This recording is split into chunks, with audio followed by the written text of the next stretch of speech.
never know quite what to expect at a nomad or van gathering, but it is pretty much a guarantee that you will meet some fantastic people with the most interesting stories and rigs. That's the case in this video. Come along with me as we meet up with a 60-year-old adventure woman who is in the middle of a unique do-it-yourself build. She has even slept in a tent in minus 35-degree weather.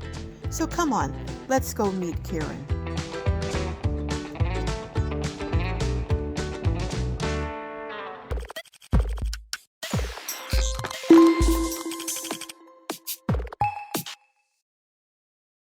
Hello, Karen. Hello, how are you? I'm doing good. Welcome to Glorious Life on Wheels. You are an adventure woman. You are out and about, and you are actually, this is the first time I've done a van under construction. But you're building it out yourself. As much as I can. I hired an electrician to put the energy systems in, but beyond that, I'm going to give it a go. Okay. So can you tell my viewers a little bit about yourself? When I call you an adventure woman, would you tell them why I'm saying that? What are some of the things that you do? Oh, my main focus right now is long distance ultralight backpacking. So in the last 4 years, I put in 4,400 miles of long distance backpacking. Wow. I love the snow. Last winter, I spent some time out with dog sledding team up in northern Minnesota. We were out spending no tents, sleeping with the dogs, minus 35 degrees. Oh my Super, goodness. it was just magical. I love to ski and ice climb and Nordic ski and some climbing, rock climbing once in a while, road biking, mountain biking. Now, you look 18, but you're not 18, are you? I'm 60. So anyone who is 60 who feels like they have to be stuck in the house doing nothing, you're a clear demonstration that's not the case. There's so much out there. Neat people to meet, fun things, butterflies to come and encounter with. It's all good. Well, I was really fascinated by some of the things in your build, and that's one of the reasons I decided to do this video, not only on your really interesting background, but on some of the things you decided to have in your van. And I'm not going to be doing a complete tour because it's, like I said, it's a construction zone. If you can live in minus 35-degree weather, you can live in a construction zone. Good point. Very good point. So over here, one of the things I'm seeing is you've got 2 controllers. I do. That's one of the very first things I noticed when I came into your van. So why do you have 2 controllers? Because I love the snow, and this rig is a high roof, so it's 9.5 feet. I really didn't want to go solar because it's probably fear-based, and that's understandable. But it's hard for me to even get up there to get the snow off the roof if I have to. So I was and there's not a lot of energy making in the winter. Sometimes, I guess I'm told there is, but so I went. My van has 2 alternators, and I ordered that from the factory that way, and the gentleman who installed my battery system said, well, then we're going to put 2 DC to DC chargers so that you can get as much energy as you can back there in your 300 amp hours. And so far it's worked out really well. That's almost blasphemous to van dwellers. You're not going to do solar. But who knows what tomorrow will bring, but at this point, I've been out here gutted for what are we on our 4th day, and I have plenty of power for my refrigerator at this point, and my electric kettle and infrared little stove. So we'll see. So just let me repeat that. You were able to order 2 alternators in your Ford Transit from the factory. Mm-hmm. Wow. Now, are they different powers or the same power? They're the same. So one is strictly for powering the electrical inside, and one is for your... My understanding is it's just generating because some contractor or ambulance or whatever or upfitter might need all that power coming from the engine. So it's just creating more power, and the engine itself, the van, I guess, doesn't really need it. But I'm told that those DC to DC chargers what my installer explained to me was it's as if I had two gigantic light bars on my rig, and when it was going, it's just the engine just thinks it's feeding more power drain, and so I'm just harvesting that for my Battleborn lithiums. So that's why you don't need the solar panels. Wow. Hopefully, that's the goal. Okay, now can you show us a little bit about what you have done? You're under construction, but I see you've got Thinsulate, so you're using Thinsulate. I'm using Thinsulate with some low E to be a thermal block, and then so I've got my furring panels in that I've just put in yesterday here at Gutted. Okay. And everybody around here was super helpful. The guys were holding it up and stuff. I've got in my fan. I've got in the battery system, and it's the only thing it's wired to right now is my Dometic 75 cubic inch refrigerator. It's the chest kind. So let me ask you this. So were you in minus 35 degree weather with this Thinsulate? I was, the days I was out with the dogs, it registered minus 35. I have been in here at minus 20.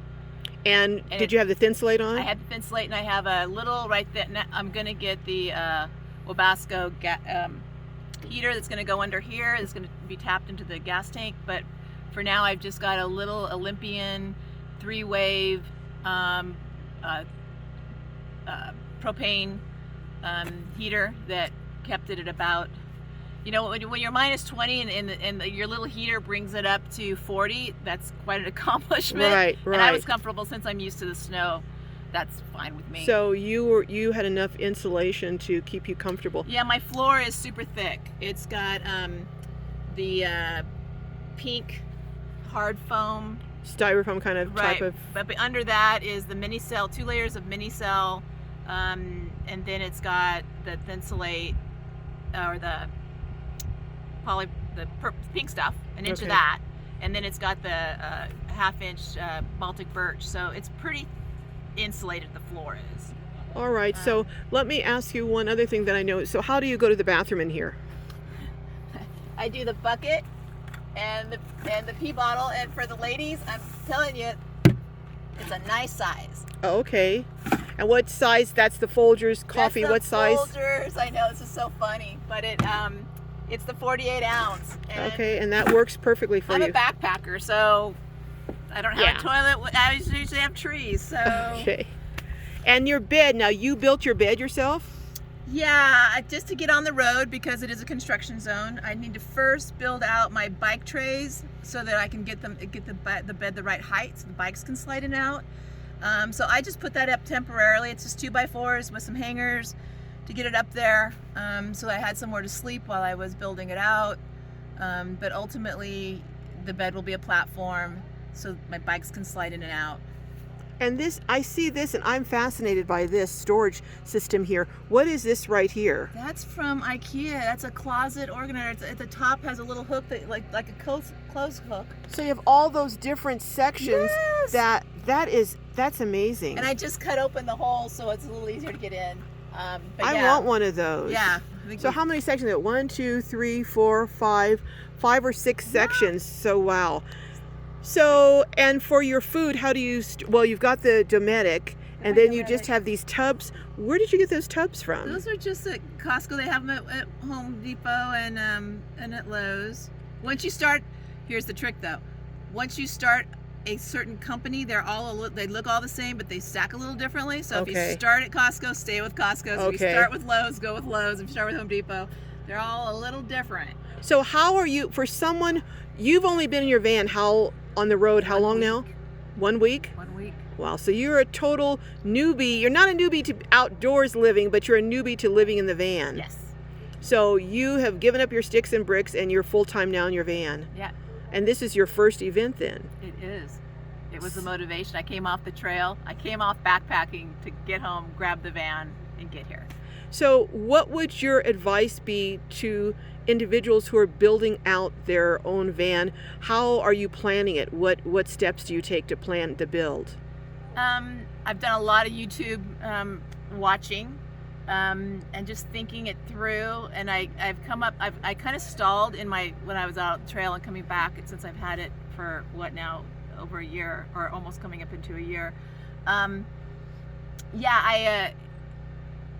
I'm learning, I've been meeting people. This event was good. People who are done this lifestyle. They've got so many creative ideas, and I'm learning not to be afraid of electrical and stuff like that. So I'm really happy to actually have this experience because I'm learning how to break even boundaries that I didn't know I had. Right.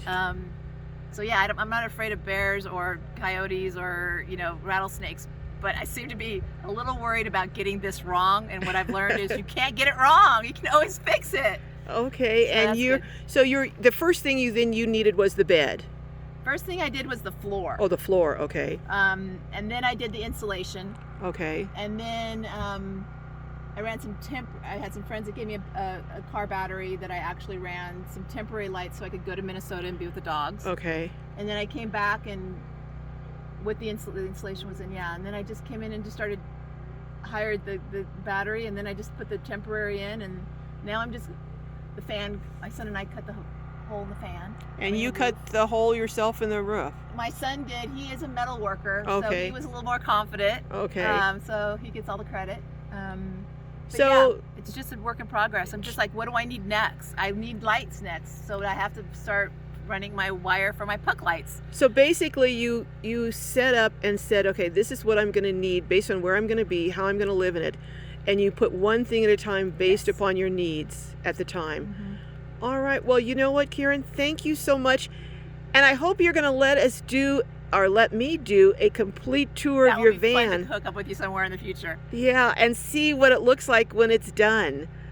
1 week out on the road, and thank you so much, and we will see you down the road, Karen. Thank you so much. Have fun. You too. Bye-bye. Bye.